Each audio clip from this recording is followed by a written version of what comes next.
Good afternoon, and welcome to the Faculty Research Colloquium for the Center for Humanities at Virginia Tech. I'm Sylvester Johnson, and I direct the Center for Humanities, and I'm delighted you could join us today for another section of our Spring 2021 semester discussions. I want to thank Joe Fort, who leads the Athenaeum, the digital hub at Virginia Tech, and Dominique Francesca, who is the business manager for the Center for Humanities, for their work for making this possible. We're delighted to have with us today Professor Jim Kuypers. Professor Kuypers is in Virginia Tech School of Communication. His research efforts are devoted primarily to exploring and understanding how professional politicians and citizens publicly address pressing social and cultural issues as these are relayed through the mediating lens of the press. He's a pioneer in the area of rhetorical framing analysis, and his work has led to important discoveries concerning how original messages of political actors, professionals, and citizens alike get reframed by the press before being transmitted to the general public. In particular, Kuiper's methodology allows researchers to investigate how news media act to shape public awareness, understanding, and evaluations of issues and events in a particular direction. In addition to his work on framing, Kuipers is actively involved in exploring how public advocacy works in the digital age. His work has resulted in offering courses such as public advocacy, digital advocacy campaigns, and professional communication. We're very delighted to have you with us today, Professor Kuipers. So thank you for joining us. Well, thank you for having me. This is a real pleasure. I only regret that we can't be doing this in person. It would be nice to be able to see you and hear your real voice. Yeah, well, someday, hopefully, we'll get back sooner than we might realize, and we'll be able to be in the same space again physically. But glad I folks think can so join us soon. today. I think so soon. And we've been blessed to have an administration that has really come through for us during this pandemic. Just want to put that out there. I'm very impressed and grateful for their hard work. Yeah, I know it's been really amazing to see how the entire university has pulled together to meet these challenges and move us forward. I just want to remind our viewers and listeners that we're going to have a short Q&A at the end of our conversation in about 30 to 35 minutes. So feel free to note any questions you'd like to ask as you're joining us through the YouTube live stream. You can put your questions or your comments right into the comments section. And when we get about 30, 40 minutes into our episode, we will love to hear your questions and comments and relay those to Professor Kuipers. So thanks for joining us. So I'd love it if we can get started by you just telling us how you came to be interested in the work that you're doing, particularly looking at the relationship between media and politics. It all started when I needed a dissertation topic. So we're talking back in the early 90s, and I was very fascinated with presidential crisis rhetoric. How did presidents construct a notion of crisis for the public? How did they justify taking action in the world?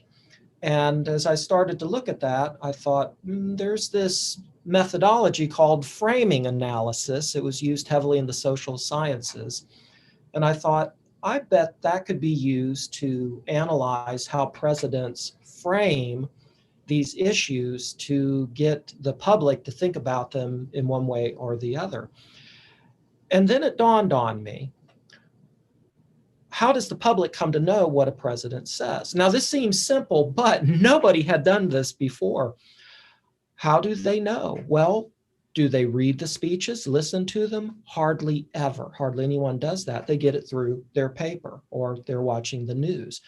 And so I said, why don't I subject the news stories about what the president says to the exact same type of framing analysis that I will use for the presidents? Then I can compare the two.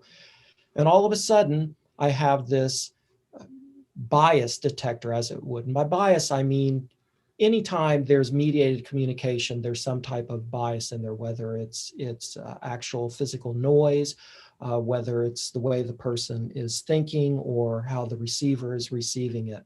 So what is being injected? What is being changed? And I found a lot that was being changed, as a matter of fact. And so that's what started me off on this whole road. And I've been using some form of framing analysis up until this very day, although now I'm past 10 years, I've been starting to modify it in other ways to enlarge it. So it's not just what's actually on the paper, but actually by what is being written. How can we figure out the worldviews of the reporters and editors giving us the news? Yeah, no, that's fascinating. It is a great point you make. We take for granted the idea that people are aware of what politicians say, but to your point, most people aren't going to read a transcript. They're listening to the digest of whatever happening that's coming through the media. Right? No, C-SPAN isn't exactly, even though it's the most accurate, isn't exactly the most watched. I mean, come on. When was the last time you sat down and spent an evening watching C-SPAN? I mean, we don't, even though it's a great resource for original reporting, as it were. We like the condensed version. It's just finding one that is going to do the job that we want it to do in federal republic that operates with democratic principles. Yeah, no, that's very clear. So there's a particular angle that you included in your research, and that is paying attention to the importance of digital means of communication that have proliferated over the years. What do you think is especially noteworthy about digital technology and its role in contemporary media? Well, I believe that as soon as I answer this question, it's going to change. It is so rapid and it becomes outdated so quickly. And I'll give you a quick example. I'm in the market for a new car. I have a 2013. That's not that old. It's a nice car. I thought it was still up to date. Well, guess what? Most new cars now don't have a CD player. And so I went, excuse me? Maybe I won't buy the car now. Or, and the point is we're being dragged kicking and screaming, some of us, to embrace the digital, whereas others, the latest, greatest new device is what we want.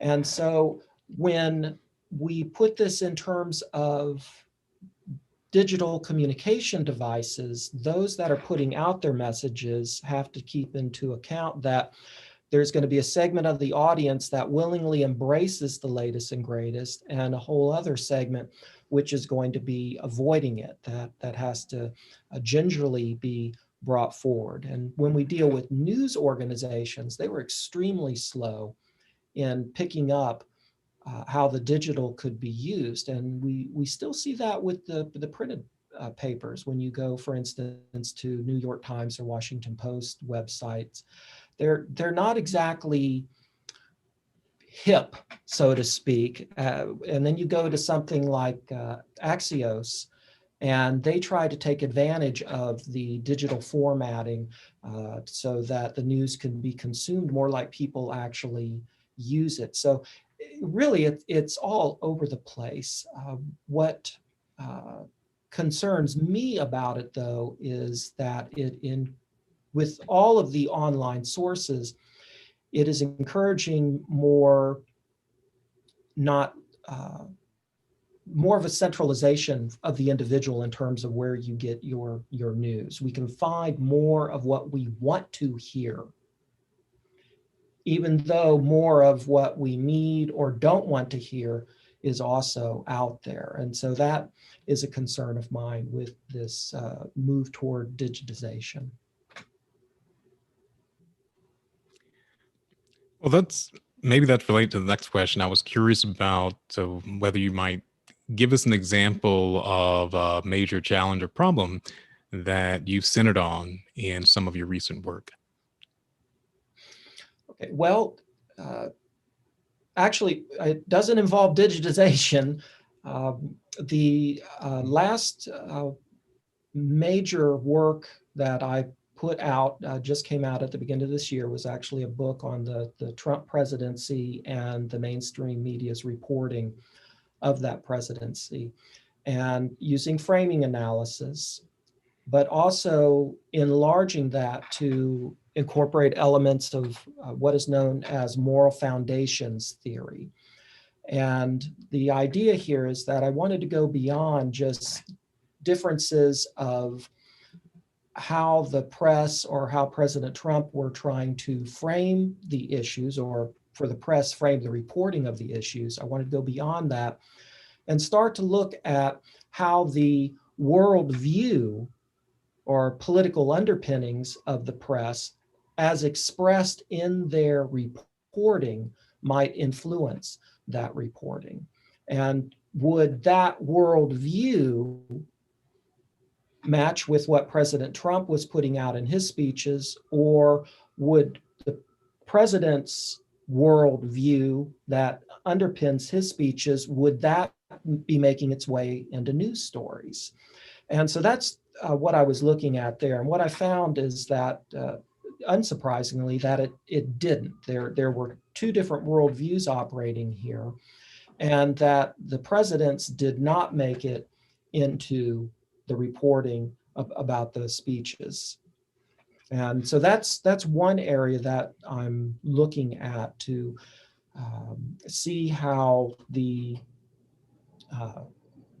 worldview of the press might actually come into play in how it sees others. And so I think my next study would be to look at that same type of setup, but do that with Joe Biden and see how that reporting. And so look at the exact same policy type speeches, economics, national security, immigration, et cetera, and then compare the exact same papers, same main news reporting on that with what he says. And then I can do this big, huge comparative analysis between the reporting on the Trump administration and then the reporting on the Biden administration, and then go even deeper into that.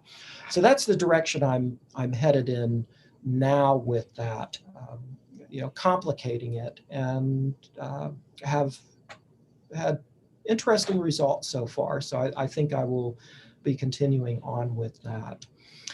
Another area along those same lines uses not moral foundations theory, but dramatistical analysis. And this goes back to the work of Kenneth Burke, who was a critic, poet, literary critic, editor, philosopher type personality in the 20th century America. And he wrote a lot about how we can discover motives, attitudes towards people, object, places, in how people talk about them. And so through that kind of analysis, you get into a deeply unconscious level of people's motivations for saying what they're saying. And by using that, then I thought, well, we can do this not only with politicians, but we could use the same analysis with the press and the reporting about those politicians, and see if this worldview, the motivations of the press actually come through. And I've just started on that, and I did that with Trump and Hillary Clinton's nomination acceptance speeches, and then looked at the press coverage of those speeches using that. And I think this is going to bear some good fruit looking at that. So my work over the years, and if there are any new researchers listening to this, it's changed, it's grown, it's modified, and I've left some of what was original. It's still on the same trajectory, but it modifies and grows.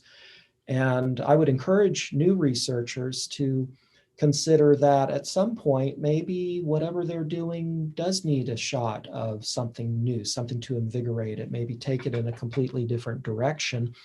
Because after a while, you're just going to find yourself, in a sense, replicating the same results. because you're so good at spotting it using that one methodology. It might need a little shift up. And so I'm in that shift up phase and bringing in some new blood into this mix. Mm-hmm. Yeah, no, that's fascinating. Another question I have for you concerns the attention that's been devoted to communication during the pandemic. It's gotten quite a bit of analysis, and I understand you're currently working on a related project. Can you tell us about this? Oh, I'd love to tell you about this. It gives me a chance to talk about my colleagues and how wonderful they are. Uh, when this whole pandemic started, I, like everybody, was just gobsmacked. I mean, what's going on? What do we do? And I would talk to my mother, then I'd end up having to talk to my physician, and then I have friends, and then I'm trying to deal with administrators here at Tech, and so on. And I have a friend who serves in the military, and he started telling me about some of the things that he was going through. And as I was listening to all these stories and finding myself avoiding people initially in the grocery store and this distancing, I started to think, well, are we learning anything through this? And then I started looking at how the media was dealing with this, and I thought, well, I can look at this through what I do. And then I thought, well, why don't I ask some other communication professors in different areas? Communication discipline's really quite large. Just to give you an idea: nonverbal communication specialization, interpersonal, intrapersonal, small groups, uh, public communication, which is what I do, journalism and mass communication, uh, and health communication, which is really big right now, spiritual communication, and military communication, disabilities communication. There's a lot of areas. And what I decided to do was invite experts in some of those key areas and ask them to write about the pandemic experience. Uh, how can they explain what was going on in their particular area? Like, for instance, interpersonal communication. What's been changed during this pandemic? And explore it through what they know about interpersonal communication. And then after they do that, make some suggestions on how we can teach this new understanding in the classroom, and then also make suggestions for future research about this. And so this caught on like wildfire, and I actually now have 2 edited books under contract with this. And it all started because I was interested in learning more myself and understanding more about what is going on. And I almost feel selfish because it's like they're doing it for me so I can read and understand, what is going on interpersonally, what has been going on with communication administrators. And so by looking at all of this, we'll see different sides, different aspects, and understand more totally how human communication has been impacted during this time. And it's still wide open and still happening as these individuals are writing. And that's why it was important to, at the end of each chapter, to make suggestions for future research in this. And so I was very humbled by the response.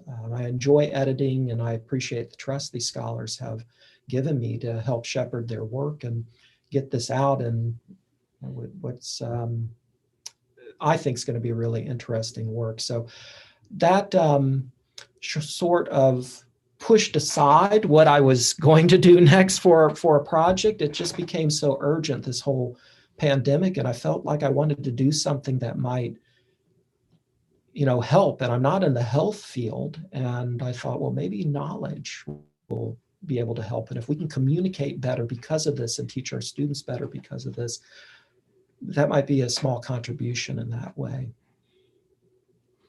Yeah, well, speaking of teaching, you offer a number of courses in the School of Communication, and I'm wondering if we could say a little bit about how your students are engaging with these issues through your design of the courses that you're delivering to them? Do you mean pre-pandemic or right now this semester? Well, either. Yeah. Well, well, I have always found tech students to be wonderful to work with.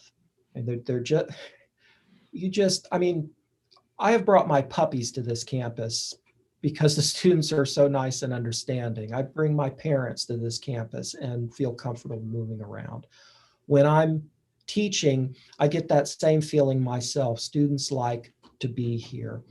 And they also like to play with their phones and the computers, and they're very adept at that. But in our department, we weren't really good initially, and this was probably about 10 years ago, with incorporating the digital aspect of communication into the courses. And that's where I first started to offer a course. It was actually called Advocacy Blogging. You remember when blogging was the big thing, and then it came to be vlogging, and now of course we have Snapchat and Instagram, and people don't talk so much about blogging, but that's what started it. And then that turned into a capstone course, and I knew it could be enlarged, and so I changed it to digital advocacy campaigns to tap into the larger sense of what the digital could encompass. And that course has proven to be pretty popular. And what students do is come in, they learn about strategic communication, what is rhetoric. They learn some means of constructing messages. They learn about how campaigns are run, and in particular, how the digital impacts that.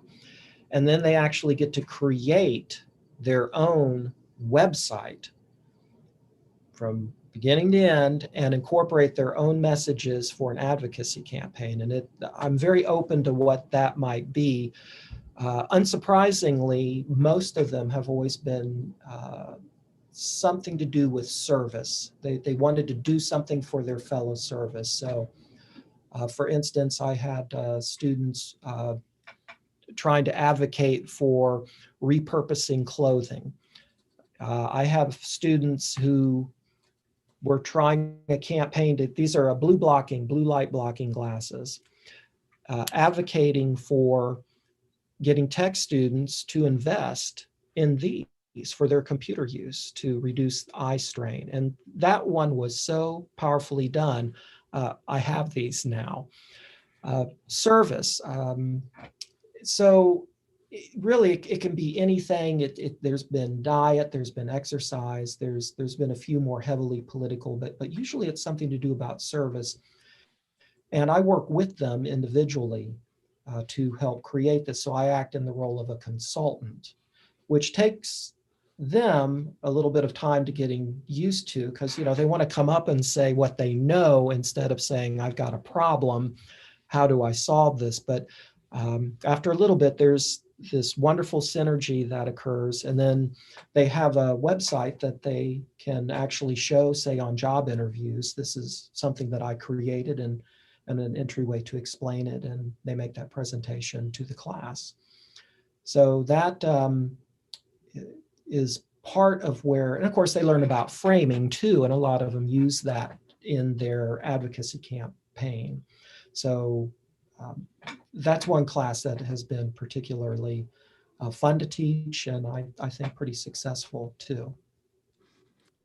Yeah, that is really not surprising to see the nimbleness with which you can weave the presentation of the material and thematics to the larger overarching interests of the students in a way that engages them.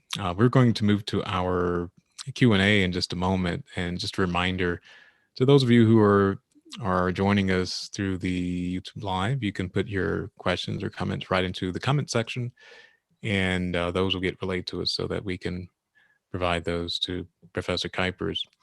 Another question that I wanted to ask, and that is more broadly, how do you, it's very clear you're talking about these issues and what happens in the classroom, that there's tremendous importance for students to be able to study these issues, to understand both some of the methodological and technical aspects of communication, and also some of the larger contextual issues, such as what you emphasize when talking about framing and understanding that what we often take for granted as what politicians think or do is really a product of how it's been conveyed to us and what's been conveyed. Mhm. The media is just that, right? It's mediating Right. whatever is happening, and without us always appreciating the degree to which that is actually going on. But more broadly, can you say a little bit about how our educational institutions might attend more to articulating the value of studying communication today? Like, why, you have your prototypical parent of a college student out there who's thinking about this, or students themselves. What should we be better at explaining when it comes to presenting the importance of communication as an opportunity for learning? Okay. Thank you for that opportunity here to get on the communication soapbox. I'll try not to be too gratuitous about it. Uh, Daniel Webster is reputed to have said that if by some divine providence all my powers save one were taken from me, I would choose to keep the power of speech, because with that, I could quickly recover all the rest. Okay. And to a large degree, I think that's true. Communication is a very central discipline, which is both its strength and its weakness, because it touches on what everybody else does, because we cannot survive without communication.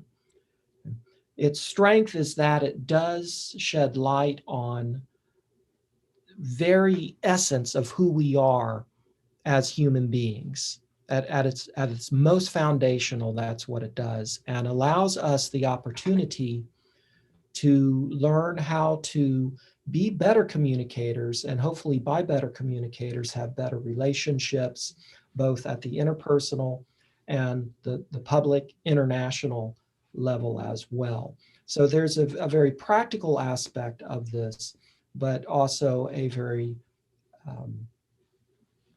philosophical, even spiritual aspect that's involved with it as well.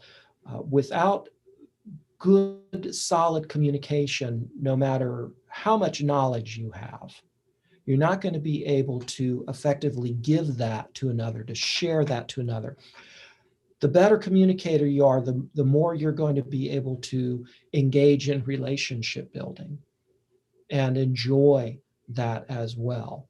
And so I think communication is just so central. And I'm not demeaning in any way the importance of the other disciplines. I love history, for instance. I just love that. I minored in that for my undergraduate, and I use that as part of my research tool during my doctorate.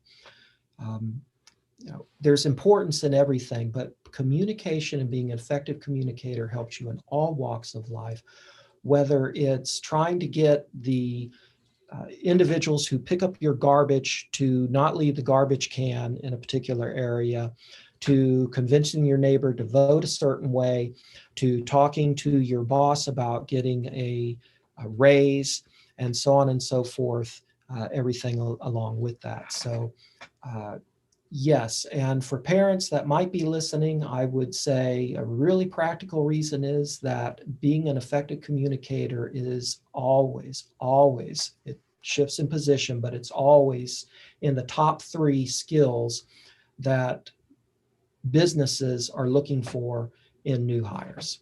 So it's just something highly desirable. So even if it's not central, take some communication courses. Oh, that's terrific. Thank you.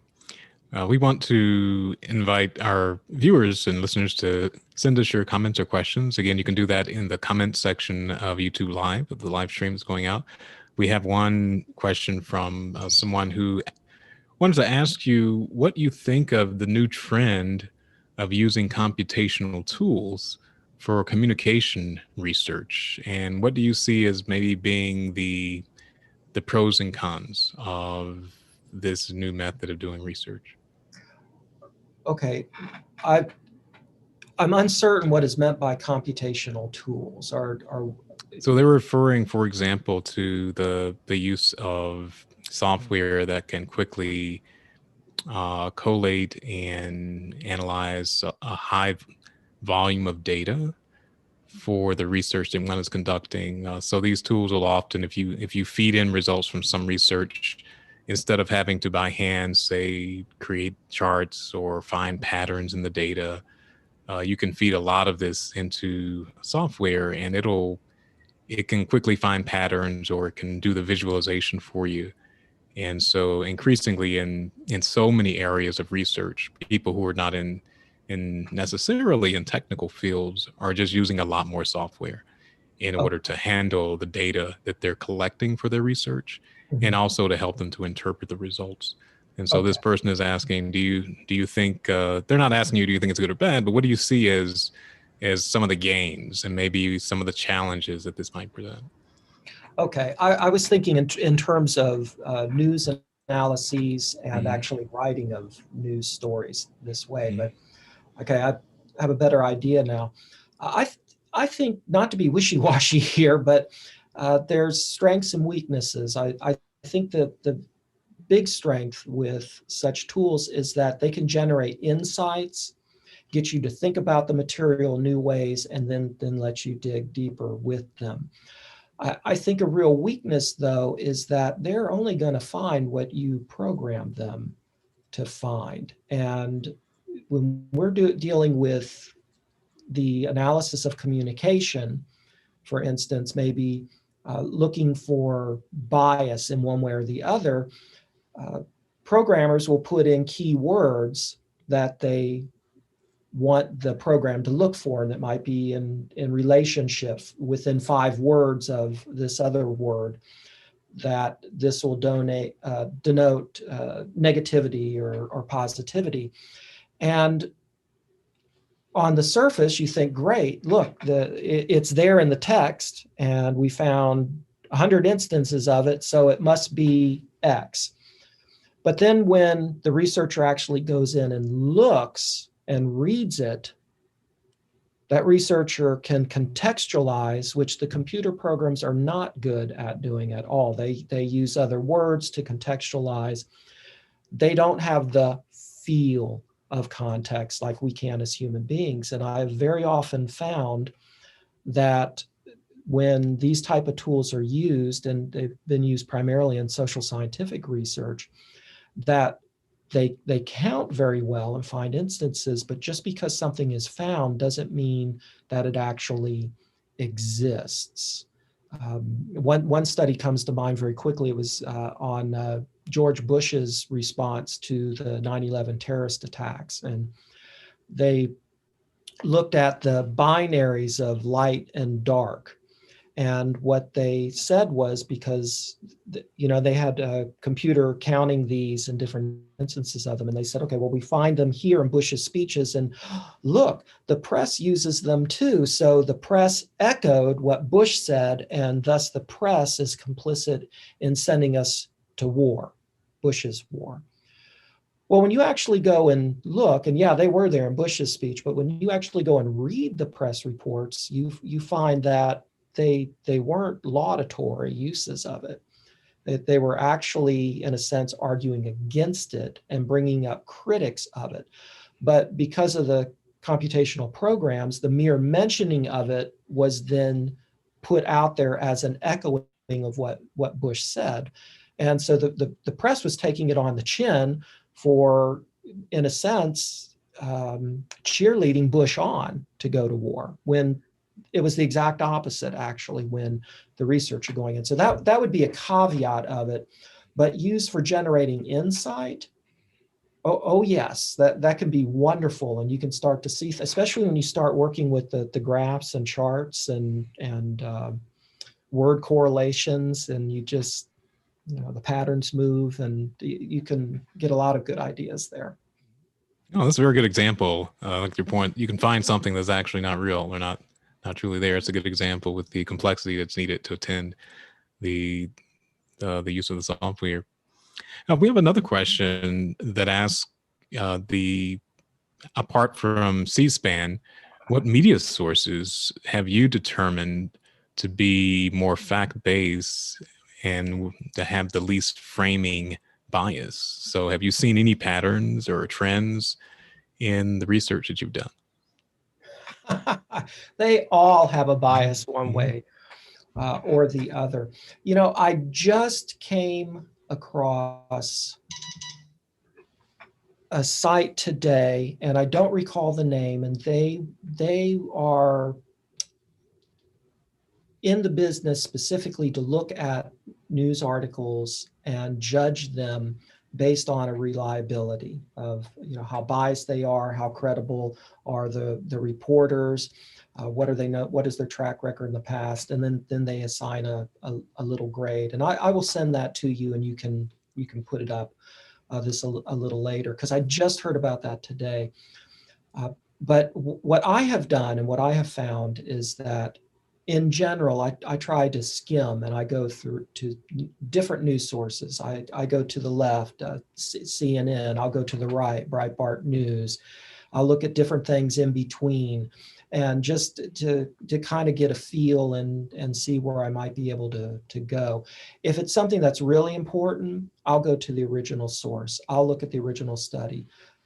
Most of the stuff that's coming out about COVID, I try to find an original source and then make up my own mind about it. Uh, and not everybody has time to do that. I really don't have time to do that either. But since I study media and politics, um, part of what I'm doing allows me to do that, wants me to keep up with that. But that's what I would really do is find a source of news that you're comfortable with, and then find a source of news that you're less comfortable with, that's telling you things you might not want to hear, presenting information that you might not want to hear.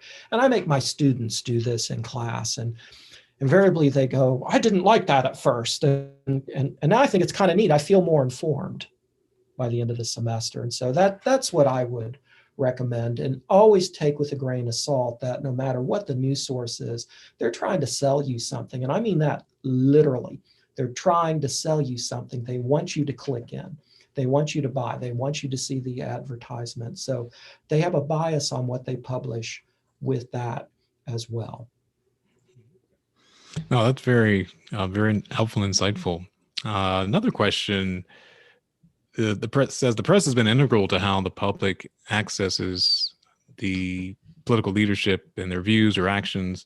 What are one or two important trends or changes that you've observed since you've been studying this in either how political leaders function in articulating or delivering their views, or how the press functions in covering politics? So any changes that stick out to you over the years? Yes, this predates when I really started studying this, but it's called the incredible shrinking soundbite. Hmm. And back in the 70s, yeah, it sounds like it should be an action movie. In the 70s, a politician would maybe, let's say in a 2-minute news story, would have 40 seconds of talk time. So you'd actually hear the politician's words, and the rest would be the reporter. And over the years, that has shrunk. And now you get about 8 seconds.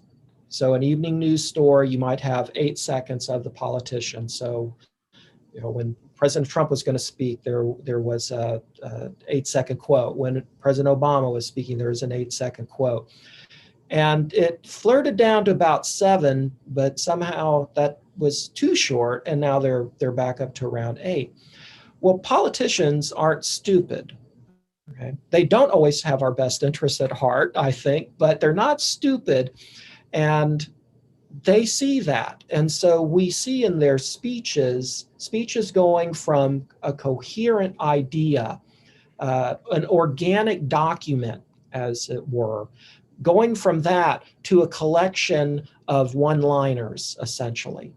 And if you go back and you look at some of the older State of the Union addresses, there's actually some linking of thoughts going on. But if you look at the current ones just in the 21st century, it's one-liner after one-liner after one-liner, and the politicians talk that way too, because they want that one line to be the one line that gets them. And I think that diminishes the intellectual capacity of the news, its ability to transfer that, and also trains us to start thinking in those little sound bites instead of being more connected. The other area that I've seen really change is the willingness of the press to be more opinionated and adversarial in their reporting.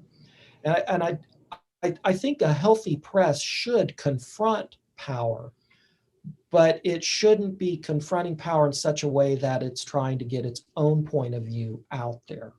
It should be trying to protect the general public. And it should be about getting an accurate account of, but not C-SPAN style, an accurate account of what is going on. And so if politician A, or one, politician thumb one, says something, what would a person who had been there find to be the takeaway? The average person. That ought to be reported. And then politician thumb two, the same thing. And then if they're in the same story, let them clash. Don't judge one or the other over that. And we haven't seen that reporting in quite a while.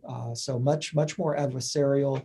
And I found more opinion. Sometimes you can't tell an opinion piece from a hard news story today. And I would like to see going back more toward hard news and less opinion, particularly conjecture, speculation. And we saw a lot of that in the pandemic reporting, a lot about, oh, what's going to happen now, this is going to happen. And with the hunger, the 24-hour news cycle, the hunger for news, and the press in this country scared the kajibas out of everybody. I mean, really scared. I mean, my mother was sitting at home scared to death. And she didn't need to be. Very smart woman. Didn't need to be. Take the precautions. You're going to do fine. You're going to get through this. But the press had her convinced if she just went outside and breathed deeply, she was going to die. So less speculation, more hard fact reporting, less opinion. I'd like to see go back to that, but that's sort of the direction we're heading. Yeah, that's interesting. The point about the sound bite, I was thinking, listening to a quote for 40 seconds does seem like a long time.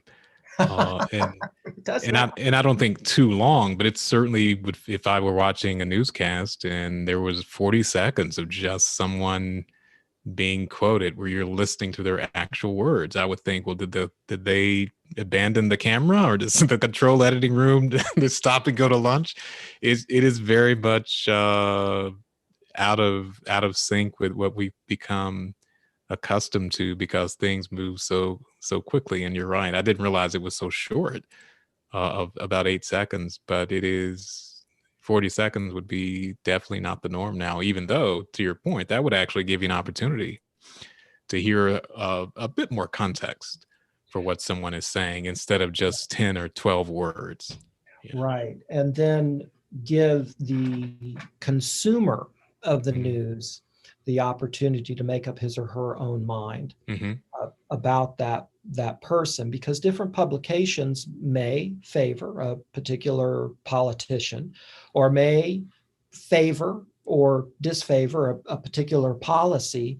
And so the less that politician is able to say, the less direct quotes from that policy that are in play, the more interpretive power it gives a reporter.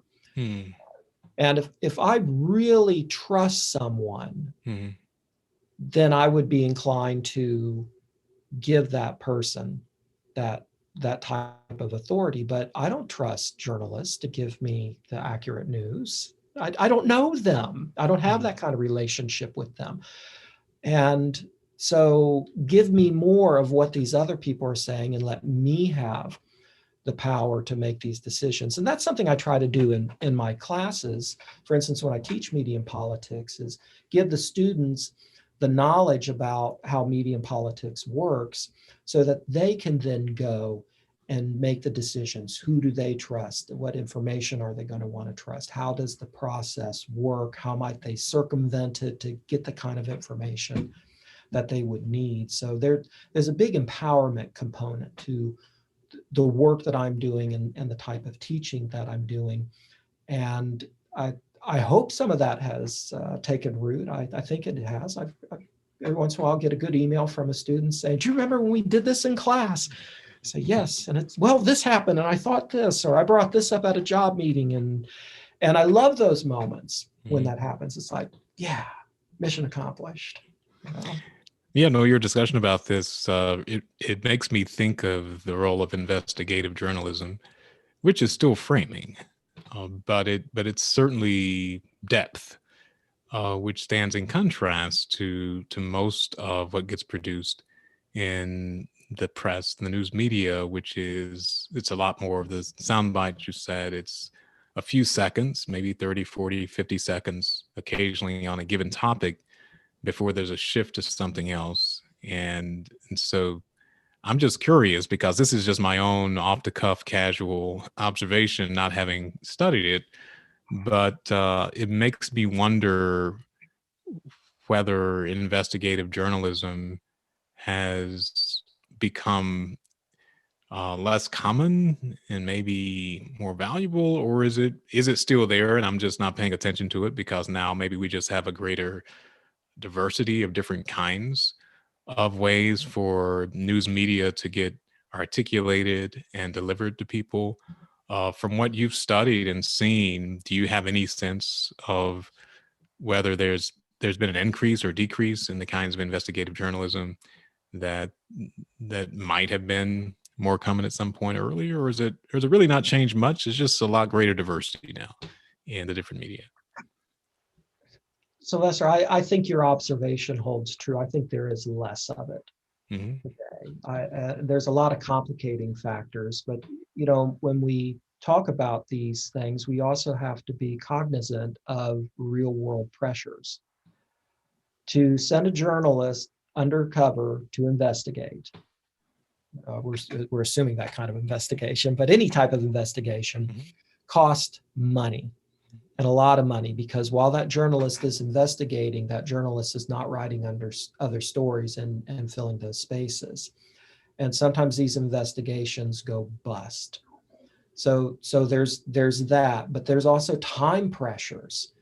I do a lot of bashing of journalism in my research when I write, because I think the results warrant that. But at the same time, I'm very cognizant that journalists are real, living, breathing human beings with feelings just like me.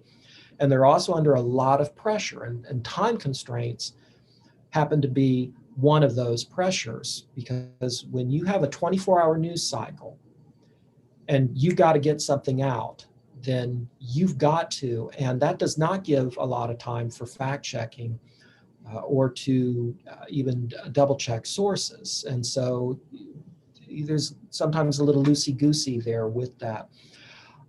I think the journalists who are investigating today are more, the ones breaking bigger stories are the ones that aren't necessarily associated with the mainstream news that we generally think about. And so we think about Project Veritas, for instance. Whether you like or dislike what that guy does, he's sending people undercover to interview big people in different industries and then making it an expose. And that forces it onto the news.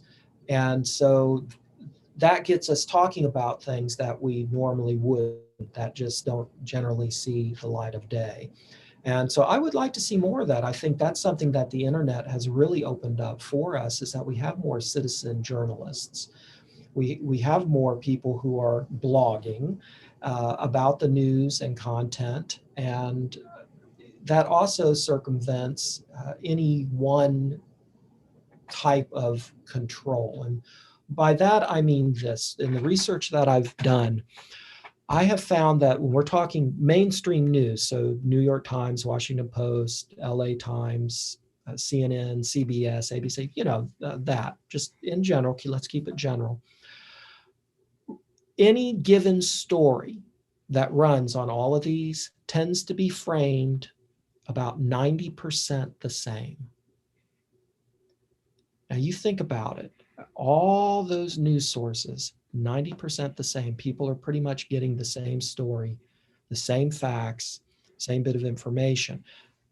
You got to go to alternate sites to find other facts that have been left out, because omission of information also helps to frame. Okay. And so by going to these alternate sites that are still doing some of this work, you can find out information that you aren't getting, and that may help you to better understand the overall situation. If you don't believe it, fine. If you do, great. But give yourself that opportunity is it. So I think there can be a healthiness with this proliferation of alternate voices.